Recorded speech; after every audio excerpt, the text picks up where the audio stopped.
Have you ever hired a nurse whom you thought was awesome? She had experience, was certified, and on paper had excellent clinical skills. Yes, you hit the jackpot. But then over time, you realize while all of that was true, she quickly got a reputation for being a toxic force in your department. What went wrong? On this episode of Coffee and Conversations about nurse bullying, we're going to talk about 3 things to ask before you hire someone.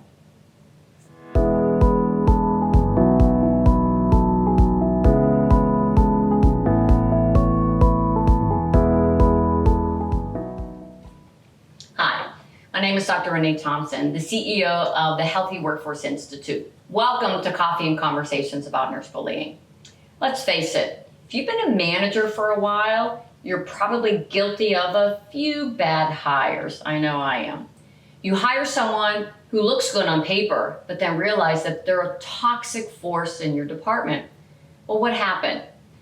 You were probably distracted by the shiny object syndrome and only focused on the clinical skills, the resume showing all the education and all the accomplishments and all the skills. But you forgot to make sure that she understood that the way she treated others was just as important as her cadre of skills. What can you do? You know, I recently read a story about Tim Grover. He works with legendary athletes like Michael Jordan and Kobe Bryant.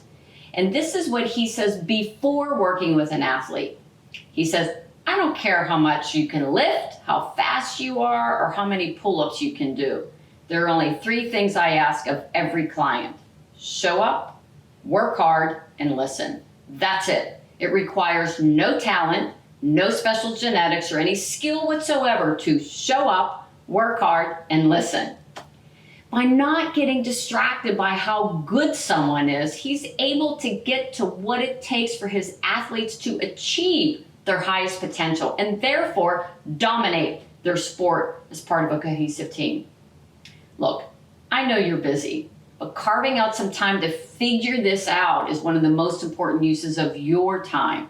Doing so can save you a ton of time and aggravation later, especially if you easily fall victim to this shiny object syndrome. You must determine, beyond the clinical skills, what 3 things you need to see from every employee. You might look at these as your bottom line, no matter what, deal-breaking musts. So mine would be this. Look, I don't care how much experience or skill you have. I expect these 3 things.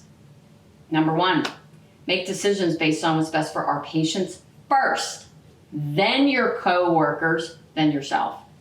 2, make continuous learning and improving a habit. And 3rd, treat others with kindness and respect. It's not optional. These 3 things are just as important to me as someone's skills, intelligence, experience, or credentials. I don't want someone on my team who's clinically excellent but toxic. So I'm curious what would be on your list. I would love to know. So if you're enjoying these videos, make sure you subscribe and share them with your colleagues.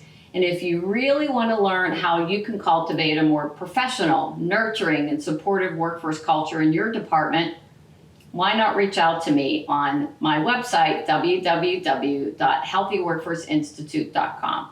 So until our next conversation, be kind, take care, and stay connected.